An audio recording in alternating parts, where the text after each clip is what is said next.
नमस्कार दोस्तों आज हम बात करने वाले हैं एचडीएफसी बैंक कार लोन के बारे में। जैसा कि आप सब जानते हैं, एचडीएफसी बैंक जो है वो इंडिया का सबसे बड़ा प्राइवेट सेक्टर बैंक है।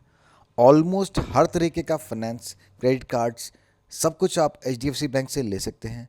बट आज हम बात करेंगे exclusively HDFC bank car loan के बारे में। तो आज मैं आपको डिटेल में बताऊंगा आप किस तरीके से ऑनलाइन या ऑफलाइन एचडीएफसी बैंक से कार लोन ले सकते हैं, क्या क्राइटेरिया है, क्या डॉक्यूमेंट्स रिक्वायरमेंट है, क्या सिक्योरिटी है, मार्जिन है, हाँ, और सबसे बड़ी बात चार्जेस क्या हैं, जिसके लिए लोगों को मैक्सिमम डाउट रहता है कि प्राइवेट बैंक में किस तरह के चार्जेस लिए जाते हैं। आज की इस वीडियो में आपको ये भी डिटेल में बताऊंगा कि किस तरह के चार्जेस एचडीएफसी बैंक आपसे लेता है कार लोन देते समय। इसके अलावा हम SBI, PNB, bank of Baroda, JNK bank car loan पे ऑलरेडी वीडियोस बना चुके हैं। उनका लिंक आपको मिल जाएगा डिस्क्रिप्शन बॉक्स में। और अगर आप भी कार लोन लेने की सोच रहे हैं तो उन वीडियोस को आप ज़रूर देख लें। मैं हूं आपका दोस्त रोहित, स्वागत करता हूं आप सबका टेकी पंडित में। जुड़े रहिए हमारे साथ और भी ऐसे इन्फॉर्मेशनल वीडियोस के लिए। तो आइए स्टार्ट करते हैं आज का ये वीडियो।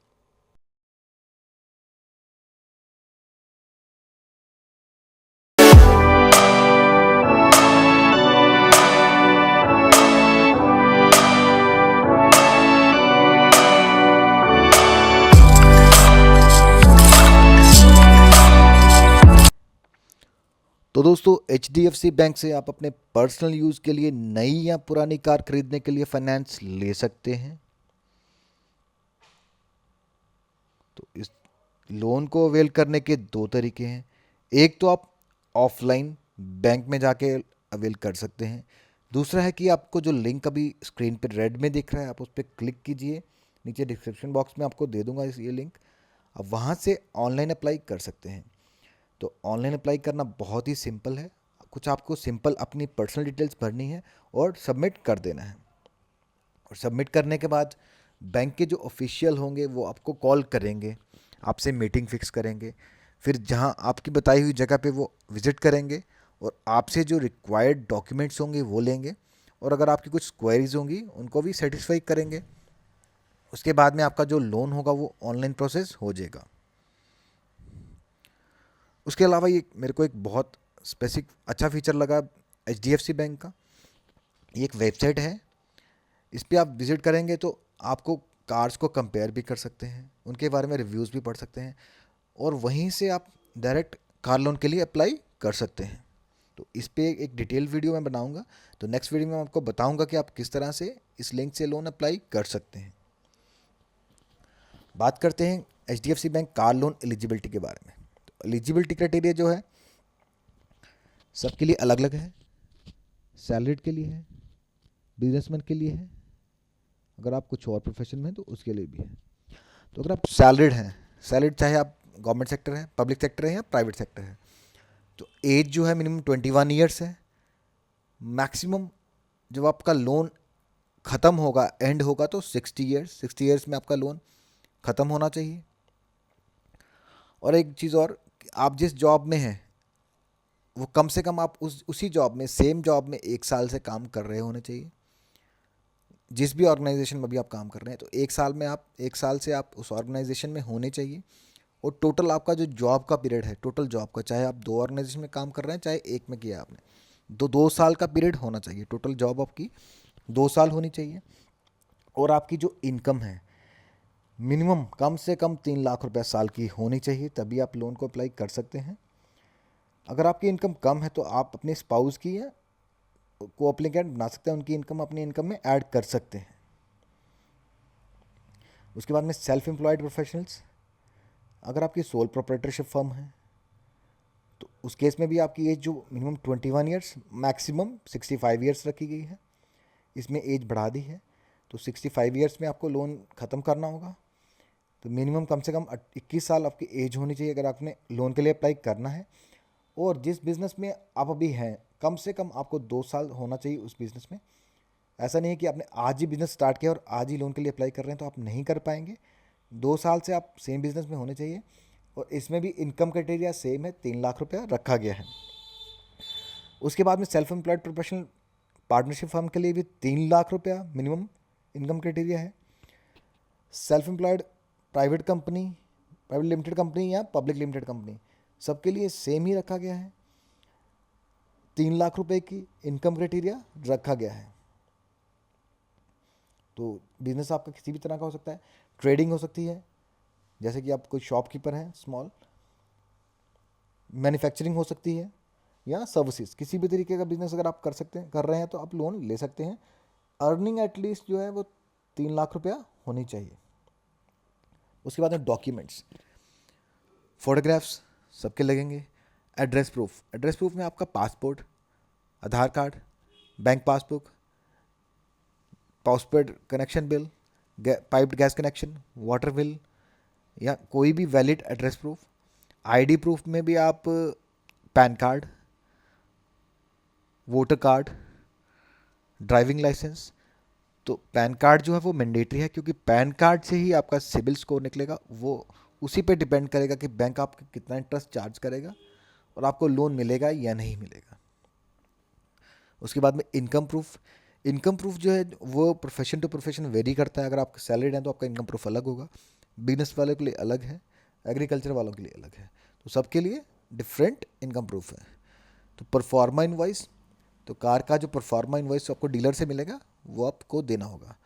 उसके अलावा आपका ड्राइविंग लाइसेंस जो है वो भी ज़रूरी है। अगर आप कार लोन ले रहे हैं तो आपको ड्राइविंग लाइसेंस तो प्रोड्यूस करना पड़ेगा एटलीस्ट। नहीं है तो आप दे सकते हैं कि हम इसके लिए, मैं इसके लिए गाड़ी ले रहा हूँ या इसके लिए फलाने बंदे के लिए गाड़ी ले रहा हूँ, अब आपको उसका ड्राइविंग लाइसेंस देना पड़ेगा। उसके बाद सैलरीड, अगर आप सैलरीड हैं तो आपको लास्ट 6 मंथ की बैंक स्टेटमेंट देनी होगी, 2 पासपोर्ट साइज फोटोग्राफ देने होंगे, केवाईसी में आपका एड्रेस प्रूफ, आईडी प्रूफ आ जाएगा। उसके बाद में इनकम प्रूफ, इनकम प्रूफ में आपको लेटेस्ट सैलरी स्लिप देनी होगी। कम से कम 3 सैलरी स्लिप बैंक आपसे लेगा। जैसे कि आप अभी अक्टूबर या नवंबर में लोन ले रहे हैं तो ऐसा नहीं है कि आप जनवरी की सैलरी स्लिप दे देंगे, आपको लेटेस्ट ही देनी होगी। उसके बाद में आईटी रिटर्न्स और फॉर्म 16। और अगर आप नॉन सैलरीड हैं, प्रोफेशनल हैं या बिजनेसमैन हैं, तो स्टेटमेंट तो आपको तब भी देनी होगी। अगर आप सेम बैंक से ले रहे हैं तो स्टेटमेंट आप वेव कर सकते हैं। पासपोर्ट साइज फोटोग्राफ्स, केवाईसी में एड्रेस प्रूफ, आधार प्रूफ, इनकम प्रूफ जो है जैसे सैलरीड में सैलरी स्लिप है, लेकिन बिजनेस में सैलरी स्लिप नहीं होती है तो इनकम टैक्स रिटर्न देनी होगी, क्योंकि बिजनेसमैन की जो इनकम टैक्स रिटर्न है वही उसकी सैलरी स्लिप होती है, वही उसका सैलरी प्रूफ होता है। उसके बाद में आईटी रिटर्न के अलावा ऑडिटेड बैलेंस शीट देनी होगी अपने बिजनेस की। आपका जो बिजनेस है उसकी ऑडिटेड बैलेंस शीट और profit and loss statement last 2 साल का। उसके बाद में अगर आप एग्रीकल्चर में या अलाइड एक्टिविटीज़ में हैं, जैसे कि डेयरी, पोल्ट्री, हॉर्टिकल्चर, तो यहाँ आप एग्रीकल्चर में हैं तो आपको उस केस में आईटीआर देनी होगी, KYC, address proof, Aadhaar, ID proof, passport size photograph, bank statement. लेकिन इस केस में भी आपको आईटीआर देनी होगी, वही आपका इनकम का प्रूफ रहेगा। उसके अलावा आपको डॉक्यूमेंट्री प्रूफ देना होगा कि आप जो एक्टिविटी रन कर रहे हैं उसका कोई प्रूफ देना होगा, और लैंड होल्डिंग का प्रूफ। तो क्वांटम जो है वो मैक्सिमम रहेगा 3 करोड़। 3 करोड़ से ज़्यादा नहीं इस स्कीम में अवेलेबल है, तो मैक्सिमम 3 करोड़ है। और एचडीएफसी बैंक जो क्लेम करता है 100% फाइनेंस। तो लोन रीपेमेंट टेन्योर जो है वो 84 मंथ्स है। हाँ, एक चीज़ और, जैसे मैक्सिमम क्वांटम मैंने आपको बोला 3 करोड़, पर जो आपको जो लोन मिलेगा मैक्सिमम वो डिपेंड करेगा आपकी इनकम पे, क्योंकि जो लोन अमाउंट होता है, जो ईएमआई होती है, वो डायरेक्टली प्रोपोर्शनल होती है आपकी इनकम पे। जैसे कि अगर आपकी इनकम है 30,000, तो 15,000 को तो आप छेड़ नहीं सकते, क्योंकि आरबीआई नॉर्म्स है कि 50% जो टेक होम पे होती है, 50% जो आपकी इनकम है वो घर पे जानी चाहिए। अगर आपकी मंथली इनकम 30,000 है तो 15,000 को आप बैंक नहीं छेड़ेगा। उसके बाद में जो 15,000 बचता है उसमें से अगर आपकी कोई डिडक्शंस हैं, लाइक कोई ऑलरेडी लोन लिया है या कोई और डिडक्शंस हैं, उसको माइनस करने के बाद अगर आपकी 5,000 की डिडक्शन, अगर 10,000 बचता है, उसी 10,000 में से आपकी ईएमआई निकलेगी और उसी के हिसाब से आपको मैक्सिमम लोन मिलेगा। उससे ज़्यादा का लोन आप नहीं ले पाएंगे। रीपेमेंट टेनर, तो रीपेमेंट टेनर जो है मिनिमम रखा गया है 12 मंथ्स और मैक्सिमम 84 मंथ। तो 84 मंथ्स ही ऑलमोस्ट सभी बैंक का टेनर है। तो 7 साल में कार लोन आपको पे ऑफ करना होगा। लेकिन एक अच्छी बात इसमें यह है कि एचडीएफसी बैंक आपको बहुत सारे ऑप्शंस देता है। इन सारे ऑप्शंस को मैं डिटेल में डिस्कस नहीं करूँगा। अगर मैं ये चीज़ें डिस्कस करूँगा तो वीडियो कम से कम 40 मिनट्स का बन जाएगा, तो इतनी देर शायद कोई भी बैठना पसंद नहीं करेगा। तो इन चीज़ों को हम स्किप करते हैं, लेकिन फिर भी अगर आप इनकी डिटेल चाहते हैं तो आप मुझसे डिस्कस कर सकते हैं और पूछ सकते हैं। तो अलग अलग ऑप्शन हैं सैलरी के लिए। सेफ एंड ईजी ऑप्शन है जिसमें फ्लेक्सिबल ई एम आईज हैं। फर्स्ट 6 मंथ्स ई एम आई कुछ और रहेगी और उसके बाद 7 to 36 मंथ्स कुछ और रहेगी। ये 3 साल के पीरियड का इलस्ट्रेशन लेके बताया है H D F C bank ने। ये सब आपको वेबसाइट पे भी मिल जाएगा। Safe and easy option all customer, ये थोड़ा सा डिफरेंट कर दिया उन्होंने, मेथड वही है। और बहुत सारे ऑप्शंस हैं। बुलेट पेमेंट का भी ऑप्शन है कि आप एक साथ साल के बाद पे कर सकते हैं। तो बहुत सारे फ्लेक्सिबल ऑप्शन है। इतनी फ्लेक्सिबिलिटी शायद आपको किसी बैंक में मिलेगी। तो ये आपको बैंक वाले उस टाइम समझा देंगे जिस टाइम आप लोन अवेल करेंगे, तो किस तरीके का ऑप्शन आपको सूट करेगा। उसके बाद इंटरेस्ट रेट की बात करें तो मिनिमम जो है वो 7.7%, मैक्सिमम 13.55% और एवरेज 8.52%। तो ये डिपेंड करेगा। बहुत सारे अलग अलग स्लैब्स होती हैं। आपकी इनकम क्राइटेरिया पे, रिस्क प्रोफाइल पे डिपेंड करेगा कि आपको कौन सा इंटरेस्ट चार्ज होगा। तो इंटरेस्ट रेट जो है वेरी करते रहते हैं। आप प्लीज़ अपने जो आपको इंटरेस्ट रेट चार्ज होगा उसको कंफर्म करने के लिए बैंक में विजिट कर सकते हैं या ऑनलाइन अपना क्वेरी डाल सकते हैं। तो इंटरेस्ट रेट जो हैं जो फिक्स नहीं होते, रेपो रेट से लिंक्ड होते हैं और ये वेरी करते रहते हैं।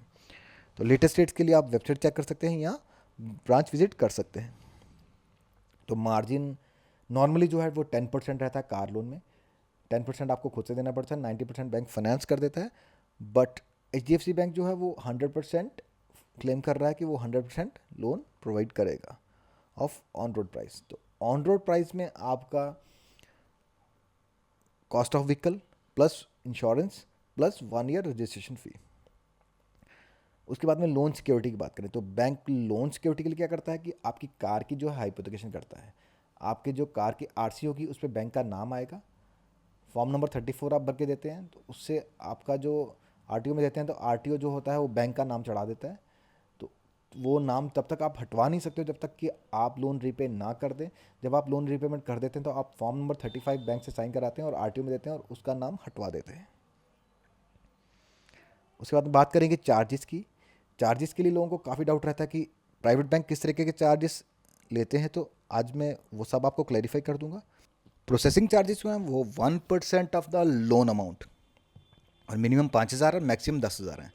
और ये फॉर एग्जांपल आप 10 लाख का लोन ले रहे हैं तो आपका 1% बनता है 10,000, तो 10,000 आपको पे करना होगा। बट अगर 15 लाख का लोन ले रहे हैं तो उस केस में आपका 1% बनेगा 15,000, लेकिन तब भी आपको 10,000 ही पे करना है क्योंकि मैक्सिमम 10,000 है और मिनिमम कम से कम 5,000 तो आपको पे करना ही, चाहे आप 2 लाख का लोन लें तब भी आपको 5,000 पे करना है। फोरक्लोजर तो नॉर्मली जो पब्लिक सेक्टर बैंक से होते हैं वो फोरक्लोजर के चार्जेस नहीं लगाते हैं।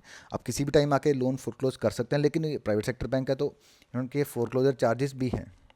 तो 6 महीने फर्स्ट 6 मंथ तो बैंक आपको लोन क्लोज करने ही नहीं देगा। अगर आप पहले क्लोज करना चाहते हैं, आपके पास पैसा आ जाता है कहीं से तो हाँ, अगर आप 1 साल के बाद with in the period of अगर 7th मंथ के बाद 6 महीने के बाद 7वें महीने में अगर आप करना चाहते हैं, उसको बंद करना चाहते हैं, प्री क्लोजर करना चाहते हैं विद इन 1 ईयर, पहले साल के अंदर अंदर ही, तो 6% ऑफ द आउटस्टैंडिंग जितना भी आउटस्टैंडिंग होगा, अगर आपका 10 लाख रुपये आउटस्टैंडिंग 10 लाख पे 6% लगेगा। बट वो 6% सिंपल नहीं होगा, वो लोन का इंटरेस्ट है, वो कंपाउंडेड मंथली ही होगा। और अगर आप 13 महीने से 24 महीने के बीच बंद करना चाहते हैं, फॉर एग्जांपल 13 महीने से 24 महीने के बीच में आप बंद करना चाहते हैं, फ्रॉम फर्स्ट ईएमआई से आप कैलकुलेट कर लीजिए 13 महीने से 24 महीने का अगर बीच में अगर बंद करते हैं तो 5% ऑफ द प्रिंसिपल आउटस्टैंडिंग, जितना भी प्रिंसिपल आउटस्टैंडिंग है उसका 5% आपको देना पड़ेगा। अगर आपका 5 लाख रुपये आउटस्टैंडिंग है तो उसका 5% आपको 1 गो में पे करना होगा। ऐसा नहीं है कि आप बिना लोन बिना इंटरेस्ट दिए उसको ख़त्म कर देंगे जितना आपका प्रिंसिपल आउटस्टैंडिंग है। और अगर आप 24 मंथ्स के बाद करते हैं, 24 महीने के बाद करते हैं, तब भी आपको 3% देना होगा pre closure charges. Part payment charges, अगर आप पार्ट पेमेंट करना चाहते हैं, जैसे कि एम्प्लॉयज़ होते हैं कि कई बार एरियर्स आते हैं या बिजनेस में आपको कुछ अच्छा प्रॉफिट हुआ थोड़ा बहुत, आप पैसा डालना चाहते हैं लोन में ज़्यादा, तो बैंक आपको इसकी परमिशन पहले साल तो नहीं देगा, फर्स्ट 12 मंथ्स नहीं देगा। उसके बाद में आप कर सकते हैं, मैक्सिमम आप 2 बार कर सकते हैं।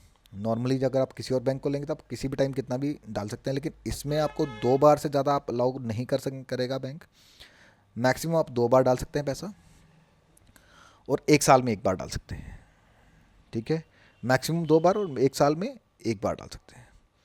जैसे कि अगर आप फर्स्ट ईयर में तो कुछ नहीं डाल पाएंगे, सेकेंड ईयर में कुछ पैसा डालते हैं, तो फिर आप उसी सेकेंड ईयर में दूसरी बार नहीं डाल पाएंगे, 1 साल छोड़ के नेक्स्ट ईयर में डाल सकते हैं, और टोटल आप 2 बार ही डाल सकते हैं। और जितना आपका आउटस्टैंडिंग है, फॉर एग्जांपल आपका 1 लाख, दूसरे साल में आप कुछ पैसा डाल रहे हैं, आपका 1 लाख आउटस्टैंडिंग है, तो आप उसका 25% ही डाल सकते हैं, 25,000 डाल सकते हैं, 75,000 आपका तब भी लोन आउटस्टैंडिंग रहेगा, पूरा आप नहीं डालेंगे, पूरा बैंक आपको अलाउ नहीं करेगा पार्ट पेमेंट।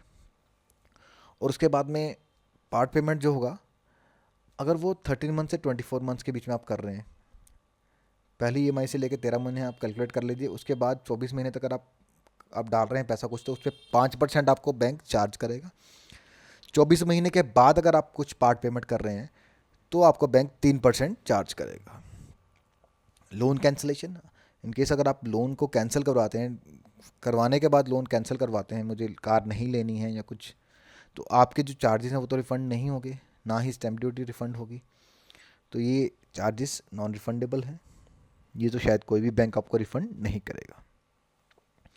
तो डॉक्यूमेंटेशन चार्जेस जो हैं वो 700 रुपीज़ हैं, नॉन रिफंडेबल हैं, ये मैं आपको ऑलरेडी बता चुका हूँ।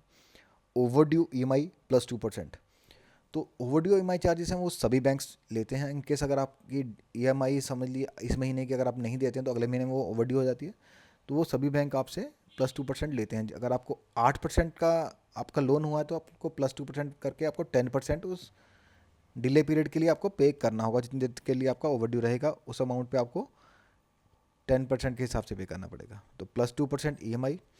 चेक रिटर्न चार्जेस 500 रुपीज़, ये अलग अलग होते हैं, बैंक टू बैंक वेरी करते हैं। और डुप्लीकेट NOC के लिए 500। तो ये थे चार्जेस की सारी डिटेल। तो आई होप मैंने आपको सारी चीज़ें समझा दी हैं, अच्छे से बता दिया है कि HDFC बैंक कार लोन अगर आप लेना चाहते हैं तो आपको क्या क्या चीज़ों को ध्यान रखना है और क्या क्या चार्जेस होते हैं, क्या क्या डॉक्यूमेंटेशन है, सब कुछ मैंने डिटेल में बताया है। इनकेस फिर भी अगर आपके कुछ डाउट्स हैं तो आप मुझसे चैट बॉक्स में कमेंट करके पूछ सकते हैं।